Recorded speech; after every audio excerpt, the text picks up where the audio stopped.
Hello student, welcome to Amrish Vishwakarma YouTube channels. और आज हम लोग क्लास 10th बायोलॉजी में चैप्टर सेल में एक नया टॉपिक शुरू करने जा रहे हैं जिसका नाम है डीएनए।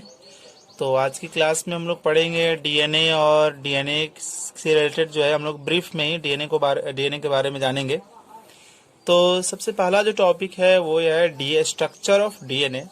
तो स्ट्रक्चर ऑफ डीएनए को जानने से पहले ये जान लीजिए कि डीएनए का फुल नेम क्या होता है उसका। तो डीएनए का जो फुल नेम होता है उसको बोलते हैं D oxy ribo nucleic acid. D से हो गया आपका डी ऑक्सी राइबो, ठीक है। डी से हो गया डी ऑक्सी राइबो, और एन से हो गया न्यूक्लिक, और ए से हो गया एसिड। तो ये हो गया D oxy ribo nucleic acid. Actually DNA के स्ट्रक्चर के बारे में, डीएनए का एक डिटेल स्ट्रक्चर जो है किन्होंने प्रोवाइड किया, कौन से वो लोग थे जिन्होंने डीएनए का एक डिटेल स्ट्रक्चर हम लोगों को बताएं, तो वो थे वाटसन और क्रिक। वाटसन और क्रिक ने ही क्या किया था कि डीएनए के बारे में एक डिटेल स्ट्रक्चर बताएं कि डीएनए किस तरह से होता है। इसलिए डीएनए के स्ट्रक्चर को वाटसन और क्रिक मॉडल भी कहा जाता है, क्योंकि यही दो लोग थे जिन्होंने डीएनए का डिटेल स्ट्रक्चर प्रोवाइड कराया था। समझे ना। अब यहाँ पर है कि basic unit of DNA. Basic unit of DNA means DNA जो है किन किन चीज़ों से मिलकर बना होता है। तो डीएनए जो है ना का जो बेसिक यूनिट है, डीएनए जो है किस से मिलकर बना हुआ है। तो डीएनए जो है, डीएनए का बेसिक यूनिट क्या है, उसको बोलते हैं न्यूक्लियोटाइड्स। बहुत सारे न्यूक्लियोटाइड्स आपस में जुड़ते हैं तब जाकर डीएनए बनता है। तो डीएनए का जो बेसिक यूनिट है, मतलब किससे वो बना हुआ है। जैसे हमारा ह्यूमन बॉडी का बेसिक यूनिट क्या है, सेल है, सेल से ह्यूमन बॉडी बना हुआ है। उसी तरह से डीएनए जो है, डीएनए का जो बेसिक यूनिट क्या है उसको बोलते हैं न्यूक्लियोटाइड्स बोलते हैं, यानी कि डीएनए जो है न्यूक्लियोटाइड से मिलकर बना हुआ है। तो एक न्यूक्लियोटाइड्स में कितने होते हैं, 3 पार्ट होते हैं। एक न्यूक्लियोटाइड्स के 3 पार्ट्स होते हैं। सबसे पहले यहाँ देखेंगे, एक न्यूक्लियोटाइड्स के 3 पार्ट होते हैं। ये तो हमें पता हो गया कि डीएनए जो है न्यूक्लियोटाइड से मिलकर बना हुआ है, और न्यूक्लियोटाइड्स जो है वो 3 अलग अलग चीजों से मिलकर बना हुआ है, यानी कि न्यूक्लियोटाइड्स के भी 3 डिफरेंट पार्ट हो गए, सब यूनिट्स हो गए। तो इसके जो पहला हो गया उसको बोलते हैं डीऑक्सीराइबोस शुगर, या इसी का दूसरा नाम है पेंटोस शुगर। यानी कि न्यूक्लियोटाइड्स 3 चीजों से मिलकर बना हुआ है। पहला डीऑक्सीराइबोस शुगर, या इसको बोलते हैं पेंटोस शुगर। पेंटोस शुगर का मतलब हो गया 5 कार्बन वाला शुगर, 5 कार्बन शुगर हम इसको कहेंगे। और इसके बाद फॉस्फेट ग्रुप PO4 पाइनस। तो ये फॉस्फेट ग्रुप हो गया आपका। और उसके बाद nitrogen base, deoxyribose sugar, phosphate group, इसका फॉर्मूला ये, और नाइट्रोजन बेस, ये तीनों चीजें से मिलकर कौन बना हुआ है, न्यूक्लियोटाइड्स। और कई न्यूक्लियोटाइड्स से कौन बना हुआ है, बहुत सारे न्यूक्लियोटाइड्स मिलकर क्या बना हुआ है, डीएनए बना हुआ है। तो डीएनए का टुकड़ा न्यूक्लियोटाइड्स का टुकड़ा ये 3, डीऑक्सीराइबोस शुगर, फॉस्फेट ग्रुप और नाइट्रोजन बेस। अभी नाइट्रोजन बेस का भी स्ट्रेन जो होता है 4 टाइप होते हैं, यानी कि ये भी 4 तरह के होते हैं नाइट्रोजन बेस। तो आइए नाइट्रोजन बेस के बारे में हम लोग जानते हैं। नाइट्रोजन बेस के बारे में स्टडी कर लीजिए। नाइट्रोजन बेस जो हो गया 4 होते हैं। पहले को बोलते हैं एडेनिन, दूसरे को बोलते हैं गुआनिन, और थर्ड को बोलते हैं थायमिन, और फोर्थ को बोलते हैं साइटोसिन। ये 4 नाइट्रोजन बेसेस होते हैं जो डीएनए में प्रेजेंट होता है, ठीक है। 4 नाइट्रोजन बेसेस, सबसे पहला हो गया एडेनिन, दूसरा हो गया गुआनिन, और थर्ड हो गया थायमिन, और फोर्थ हो गया साइटोसिन। ये एडेनिन और गुआनिन मिलकर क्या कहलाते हैं, इनको बोलते हैं प्यूरिन बेस, ठीक है। एडेनिन और गुआनिन मिलकर, आप ऐसा शॉर्ट में याद रखिएगा, एजी मीन्स एडेनिन और गुआनिन मिलकर क्या बनता है, प्यूरिन बेस। और एजीपी कर देते हैं हम यहाँ पर, ताकि समझ में आपको आसानी से आ जाए कि एडेनिन गुआनिन मिलकर बनाता है प्यूरिन बेस। और दूसरा जो यहाँ पर है स्टूडेंट, वो दूसरा ये है कि थायमिन और साइटोसिन, यानी कि टीसी, थायमिन और साइटोसिन बनाता है आपका पायरिमिडिन, ठीक है।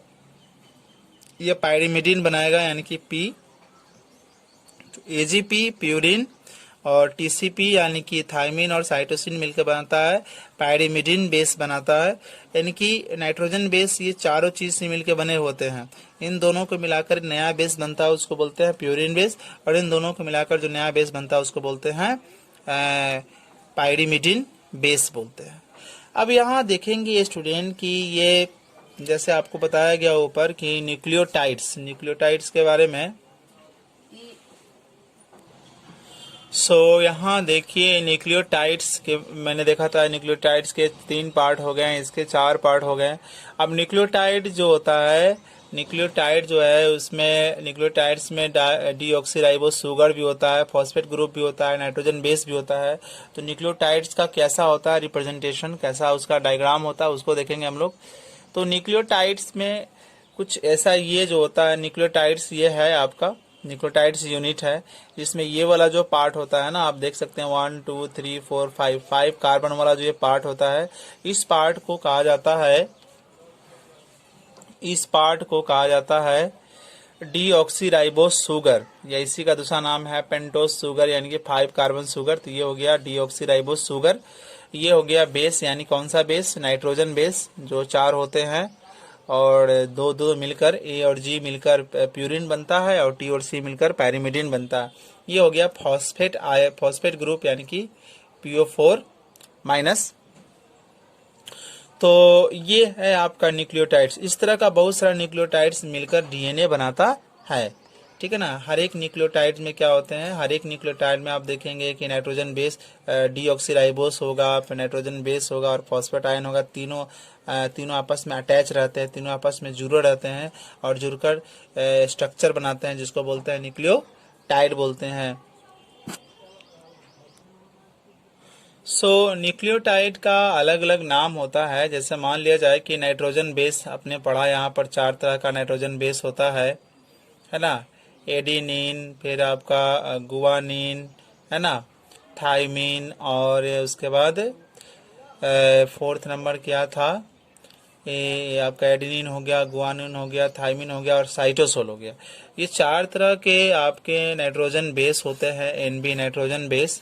अगर सपोज किया जाए कि नाइट्रोजन बेस न्यूक्लियोटाइड्स में, ये न्यूक्लियोटाइड्स का नाम जो है उसके नाइट्रोजन बेस के आधार पर लिखा जाता है।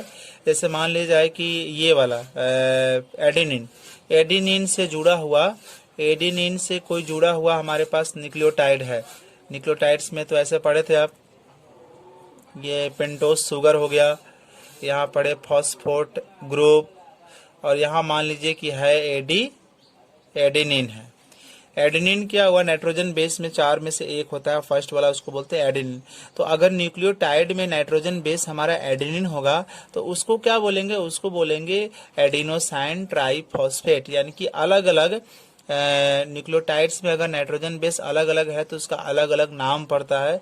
तो अगर नाइट्रोजन बेस में, ये न्यूक्लियोटाइड्स में अगर नाइट्रोजन बेस के रूप में हमारा एडेनिन है तो उसको हम बोलेंगे एडिनोसाइन ट्राइफॉस्फेट, यानी कि इसको शॉर्ट में बोलेंगे एटीपी बोलेंगे, ठीक है, एटीपी बोलेंगे।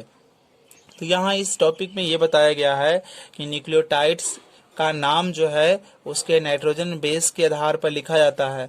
न्यूक्लियोटाइड्स में कौन सा नाइट्रोजन बेस है, एडेनिन है कि गुआनिन है कि थाइमिन है कि साइटोसोल है, तो जो प्रेजेंट होगा उसके आधार पर उसका नाम होगा, ठीक है ना। जैसे अगर न्यूक्लियोटाइड्स में एडेनिन प्रेजेंट है नाइट्रोजन बेस तो उसको बोलेंगे एडिनोसाइन ट्राइफॉस्फेट बोलेंगे स्टूडेंट। इसके बाद हम लोग देखते हैं पॉलीपेप्टाइड चेन या पॉलीन्यूक्लियोटाइड चेन क्या होता है स्टूडेंट, उस चीज को हम लोग समझेंगे।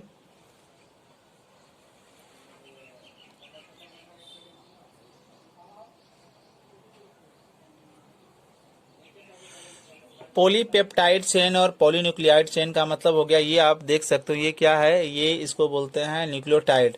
अब न्यूक्लियोटाइड एक साथ बहुत सारे न्यूक्लियोटाइड आपस में जुड़ जाएंगे, एक साथ बहुत सारे न्यूक्लियोटाइड आपस में जुड़ जाएंगे तो कौन सा स्ट्रक्चर बनेगा, तब उस स्ट्रक्चर को कहेंगे पॉलीपेप्टाइड चेन या पॉलीन्यूक्लियोटाइड चेन। आप देखिए न्यूक्लियोटाइड चेन ही क्या हो गया, पॉली हो गया कई, न्यूक्लियोटाइड चेन कई आपस में जुड़ जाएंगे तब वो स्ट्रक्चर को बोलेंगे, आप बोलेंगे हम लोग क्या उसको पॉलीपेप्टाइड चेन बोलेंगे या पॉलीन्यूक्लियोटाइड चेन बोलेंगे।